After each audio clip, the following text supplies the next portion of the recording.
back to Money's Dream House. So if you're not subscribed, you should be sure to like, comment, and subscribe. Turn the post notification bell on if you hadn't already. All of my social media and everything will be in the description down below. So today we are back. We are rebranding. We're doing everything. So we have a new podcast name and everything. I know I probably from the first season or whatever. I think I only had like 3 podcast videos. We back better than ever. We're gonna try to do something very consistent. So without further ado, I welcome you to Tea Time with Tyranecamoneaa. If you've seen the title, then you know the title of this podcast is First Year Final Bell, wrapping up my rookie year in the classroom. So we're gonna have some major topics I'm going to talk about, and I'm just gonna go into depth of each one. But I'm gonna give you just basically the outline of what we're gonna be talking about. So we're gonna talk about the intro of the first year. We're reflecting on the beginning. We're going to highlight the year, talk about the challenges and growth, end of the year emotions, and then we're gonna have the advice for future first year teachers, and then my closing. For those of you on YouTube who know me, you may know me as Tyranecamoneaa, but in the classroom, my kids know me as Miss Mallory. So I taught this year 8th grade ELA, and today's actually personal, and it's a little different. So like I said, sit back, relax, and we're gonna jump right in. So the final bell of the school year just rang, and that means I made it through my first year as a first-time teacher. It has been a wild ride. So it was full of laughter, it was full of growth, chaos, but most importantly, it was full of love. So let's reflect to the beginning in August. So in August, I just remember getting hired. Keep in mind, I got hired actually 3 days before the school year started, and I just remember walking into that classroom and I felt intimidated. I was like, what is this? And it was really because the classroom was dirty. There was things everywhere. You had desks everywhere. It was just traumatizing. And I was like, is this really what I want to do, y'all? Is this really, really what I want to do? And I just remembering not knowing where to start, like not knowing where was the material for me to teach. Where were the things that I needed? Like, where was everything? And I just remember some people helping me and telling me, okay, well, this is here. These 3 binders are what you're going to be teaching out of. And everything like that. This is the things you need to keep for a while. These are the things that you can throw away. Everything like that. So once that was over and I started getting all my things in from Amazon, I also would like to thank everybody who ordered off of my first year wish list from Amazon. Thank y'all so much. I appreciate y'all. And also my students loved everything. It was time to get to work after that. Once everything started coming in the mail, people started ordering stuff, it was like, okay, now I need to stick up in my classroom. And it wasn't the prettiest. I can say that it wasn't. Like I said, I got hired 3 days before school, and I really didn't know a thing. Because I can say that I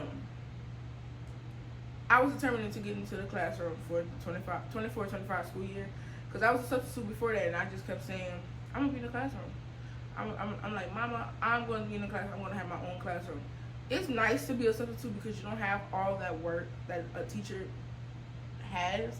You don't have to do all that. You don't have to grade papers. You don't have to sit down here and have parent-teacher conferences. You don't have to go to meetings. You don't have to do none of this stuff. You just are simply there to guide them while their teacher isn't there. But I was determined to get into the classroom, and that's what I did. Fast forward to my first day of school. I was all excited. I had got my hair done. I had got this cute little outfit, and I'm gonna post my first, how you call it? My first day of school picture as a teacher. I'm gonna post it in this corner right here. I was excited, but me walking into the classroom, the way the school year was set, I got one half of my students on this day, another half of my students on this day, and then that following Monday they all came. The half days with half of the kids were fine, but it was like that Monday, I got to school and I was like, am I really ready to manage a classroom full of middle schoolers? And it was like, okay, don't get me wrong, as a substitute, I managed anything between kindergarten to fifth. It wasn't my initial thought to teach middle schoolers, 8th grade. I honestly wanted the babies. I wanted kindergarten. I wanted first, second grade. That's where I was. But I felt like when I got offered the position to be an 8th grade teacher, I felt like, you know, I can handle the challenge. I think I can do that.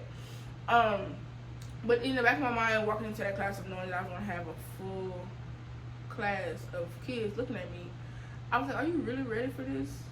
And spoiler alert, I was not.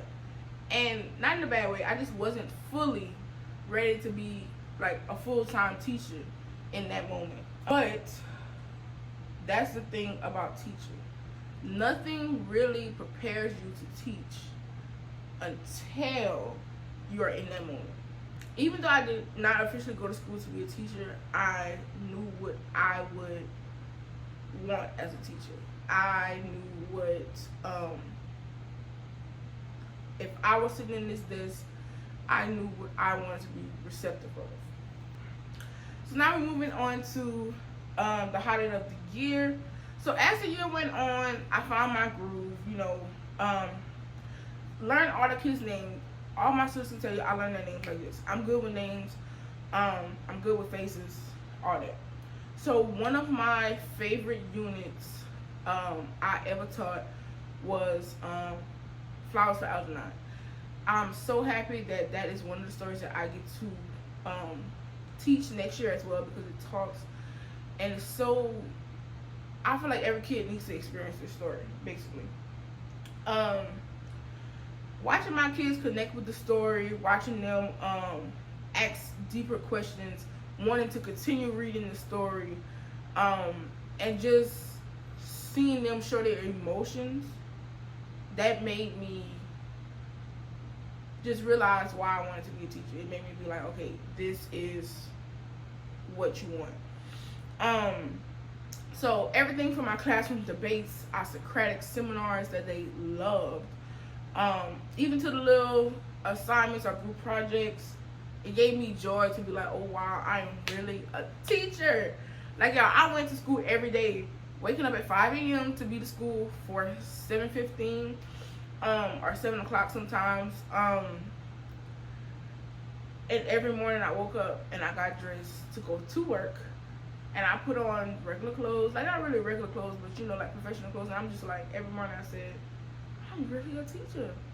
Like, even throughout the week, and I know I had to do this, I had to go to meetings, I had to grade papers. I'm like, I'm really a teacher.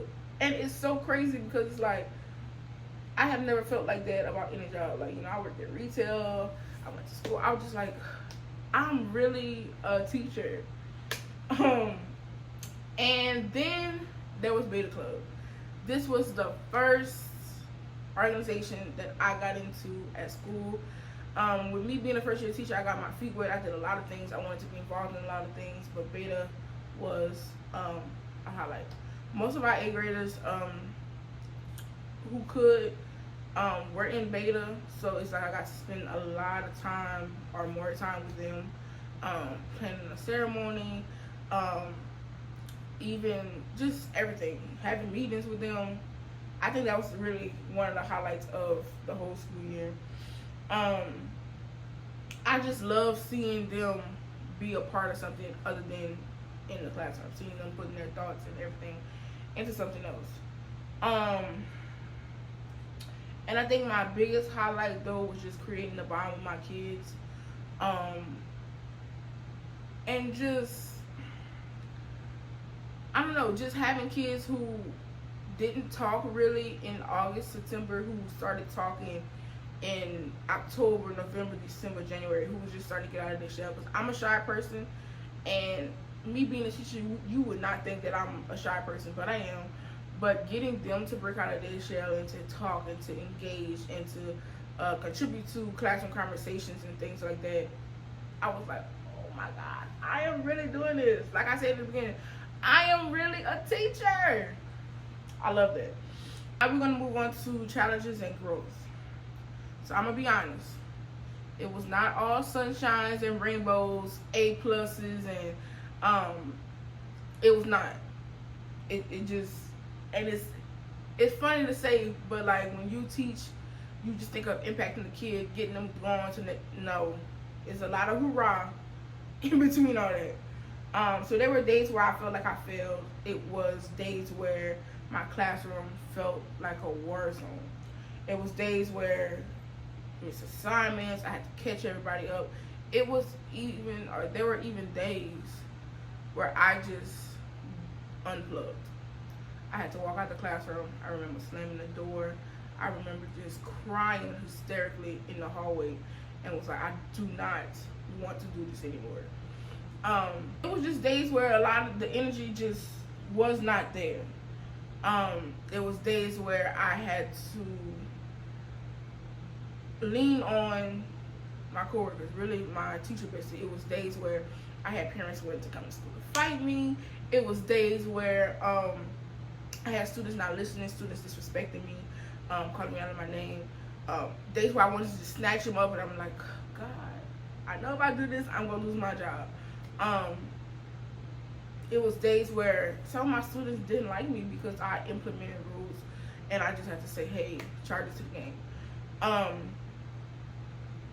But I grew. I learned to pick my battles, and I learned to set boundaries and ask for help. Setting boundaries really helped me a lot because if I knew that if I mixed my personal life with my professional life, I would have not had a job. I wouldn't have had a job, and I know that because I'm the type of person, I do not like disrespect. I don't disrespect nobody. It was a lot, and I knew that if I put my personal life and my professional life, being a teacher, I would be no more. Just gonna be honest. But I leaned on my teacher bestie. She handled everything perfectly. But going back to the time of me having to walk out of my class, I needed a breather. Like I said, she calmed me down. You know how they say it, like in retail, sometimes you be having a friend and they be like 80 years old, twice your age, you know, whatever. That's how I felt. But I felt more of, she felt like a safe haven. She felt like a mom. Like she would tell me all the time, you're a year older than my daughter. You from me, Shan. You know. So I remember just walking out of the class, slamming the door, and she was like, Tyranecamoneaa. That's how I knew when conversations was real. It was no Miss Mallory. It was Tyranecamoneaa. What's wrong? Why are you crying? Talk to me. What's going on? And I tell her, like, I can't do this. Like, I want to quit. Like, blah, blah, blah. And she'll tell me, like, go take a walk. Go take a breather. Which class did whatever. And I just remember going to the walk, and she slamming the door, and she ate them up. In a good way, but just telling them, like, you know, why is Miss Matters crying? Like, what did y'all do in the class? And I just remember walking back into class with my breather, and I had my homeroom at that time, and all of my kids swarmed me. Like, you know, it's okay, whatever happened, Miss Mallory, you're the best teacher ever. We love you. We appreciate you. And it was like, I came down. It was like, this is my why. This is why I do it. This is, I don't know, it just felt so good to understand and to hear that not only do you love them, they love you back. And it was just like, okay. I was like, thank y'all, I appreciate y'all, I just need a moment. And they'll go sit down. And they all held themselves accountable. And I just feel like when you start to learn your kids and you show up for them consistently, you show up for them authentically, that's the most powerful thing. Because, and I say that because, like I said, I'm pouring into them, but in that moment where I needed to be vulnerable, where I needed to cry, where I needed to feel hurt, they showed up for me back authentically. They showed up for me consistently. Like when I felt like my world was crumbling, they put together the pieces, and that's what these kids did for me. And oh my God, I'm not gonna cry, but that's really, that was it. That's, if you be authentic to them, they'll be authentic to you. Period. Point blank. So now we're gonna move on to end of the year emotions. This is probably, I'm gonna try not to cry because this is really emotional. But, and just like that, from all that happening, from all the chaos, from all everything, just like that, we are in May. Final grades are being submitted, classroom is being cleared out, and we are getting ready for graduation. As it got closer to graduation, I started to feel the emotions. I started to be like, I am never going to see these kids again. And not really see them. I'm not going to be able to see them every day because now they're transitioning from 8th grade, middle school to high school. Okay, so it's like, and that's the hard thing about being an 8th grade teacher. Especially if it's your first year, you know that that's your first and last year with these kids. You're not going to be able to see them in the hallway. Like if you taught 5th grade, then you can see them for 6th, 7th, 8th, 8th grade, that's your kids for 1 year, and they move off to high school. It was a weird mix of emotions with not only relief, but sadness. I got so emotional, me and my students both, when it came time for graduation. I played plenty of roles in graduation. Like, of course, 8th grade teachers, we are, that's our job, basically. Plan graduation, make sure everything is smooth, make sure the parents are comfortable, and that they can hear all the accomplishments of their babies, make sure that the students are A-okay, like, just make sure that the ceremony is fantastic. And I think what hit me most, that would have me crying, was we had to stand up in a line, and as they're calling the students' names, saying their accomplishments and everything, honor roll, perfect attendance, their sports, just everything. You had some students who came up to you, and we had to shake their hands. They had students who refused to shake your hand. They wanted to hug you. And I think that's what made me so emotional. I was up there like, oh, trying not to cry, telling them, I love them, congratulations and everything. Going through, I was in charge of the slideshow from their baby pictures to what they look like now. I was in charge of taking all the pictures we have of them throughout the year and putting them together in another slideshow separate from their then and now. It was a lot. After graduation, we told them, good luck, the ceremony was over. And you had students who came to me and cried. I took pictures. I got told thanks from a lot of parents. It was bittersweet, y'all, and I'm really trying not to cry. But it was very emotional that day, and especially it being their last day. Like, they graduated the Thursday, and then some of them came back to school the Friday because we had a field day. And some of them couldn't come, or some of them didn't come, but the ones who didn't, we had an emotional moment the last day. And then the ones who came Friday, it was a whole different type of emotion. And if you don't follow me on TikTok, I'm gonna put the link in the description down below. I have a video on TikTok where it was just pure authentic cries, pure authentic feelings, pure authentic. It was just a lot of emotion, and we cried. We told each other, like, gonna miss you and stuff like that. The end of the year, oh my God, the end of the year was very emotional. And I don't think I cried when I packed up my classroom. I think I did most of the crying, knowing that they were leaving, and crying with them, making sure we have a lot of memories, we have pictures. Those were my first set of kids, my babies. And if you heard, I don't know if I said it in this video at all, but I refer to them as my kids because I played a lot of roles. When you're a teacher, you're not just a teacher. I'm just gonna say that. I was a teacher, I was a nurse, I was a therapist, I was a counselor, I was a mother, I feel like when I have these kids in my position, when you have these kids in your position, you're responsible for them 8 hours out the day. You're a mother. You, even though I didn't physically have these kids, they were mine. And I never referred to these kids, oh, my students, my kids. What about them? What they do? Because they know I was getting on them, like, and not in a bad way, just like, I know you're capable of doing so much better. I put pressure on them and I hold them to a higher standard because I know they have the potential to be better.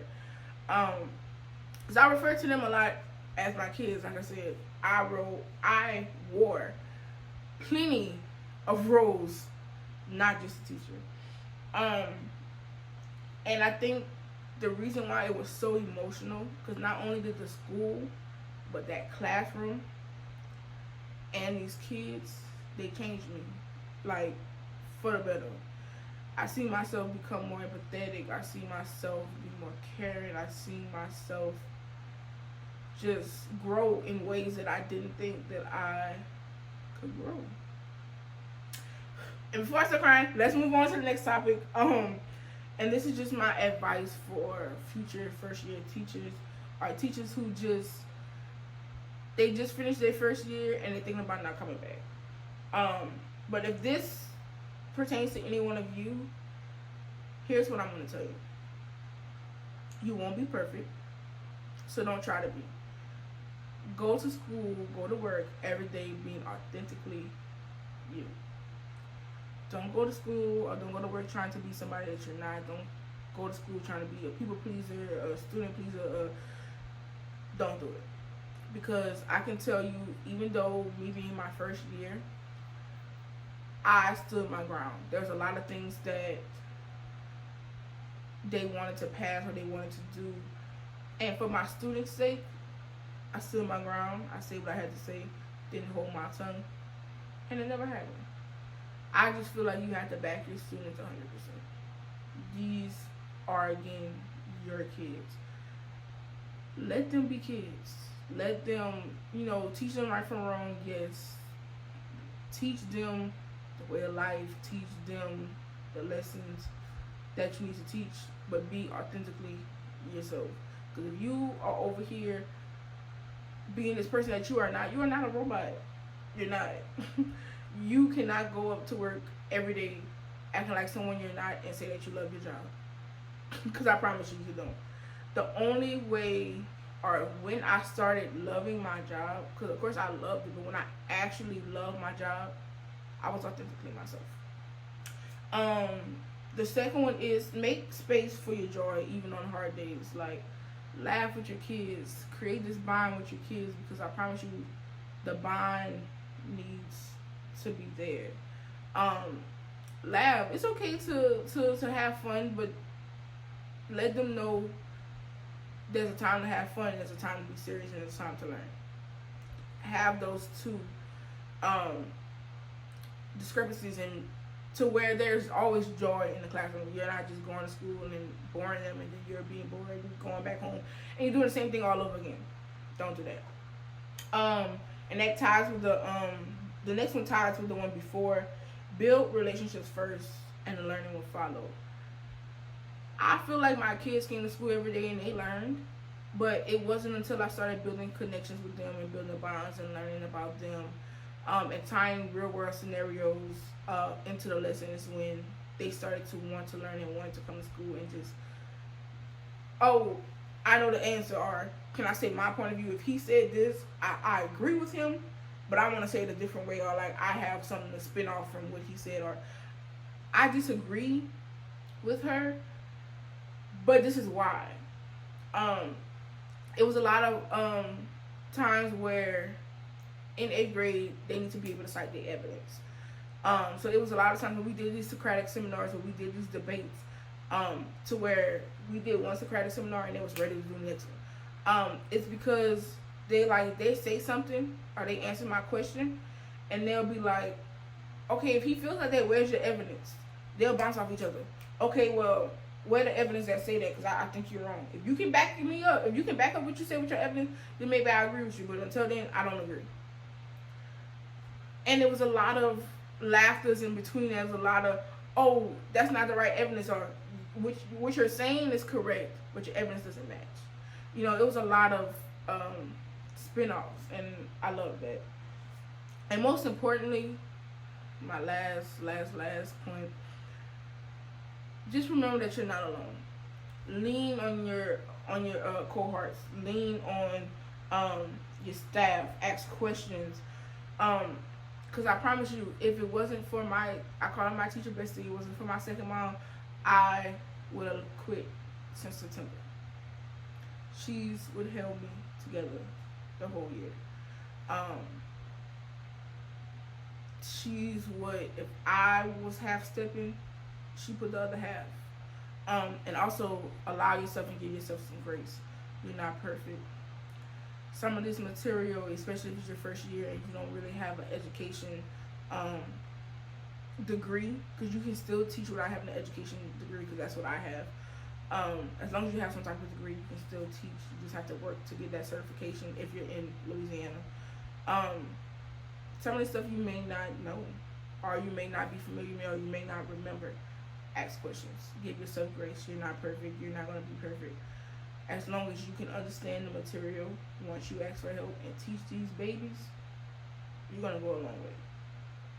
And with doing that, you'll understand, like, you'll be amazed by how far you come in just 1 year of teaching.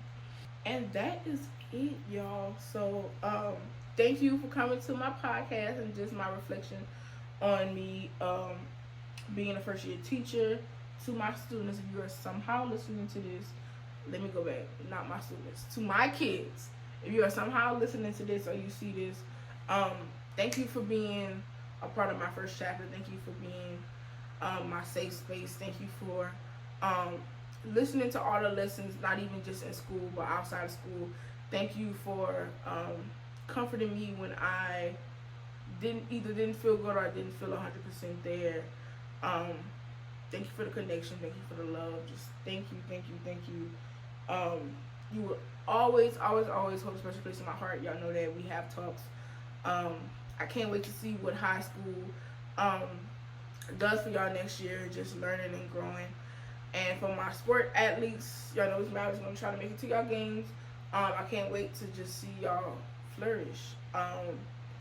To my cohorts, especially my teacher bestie, thank you for always being there. Thank you for picking up the slack when I can't. Thank you for being that second mom to me. Thank you for always consoling me and teaching me lessons that I need to teach outside of school and outside of work. Thank you for always involving me and everything of that sort.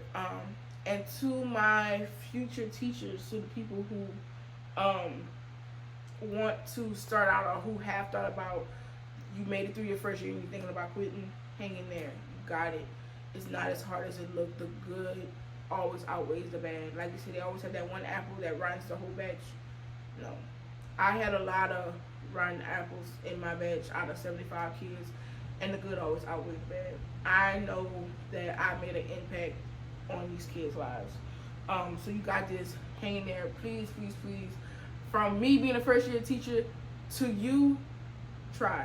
Be there for those kids. Be the teacher to them that you always wanted as a kid. But this has been my first year, my final bell. I'm Tyranecamoneaa. To my kids, they know me as Miss Mallory. Until the next podcast, I'm out, y'all. Bye. Say what?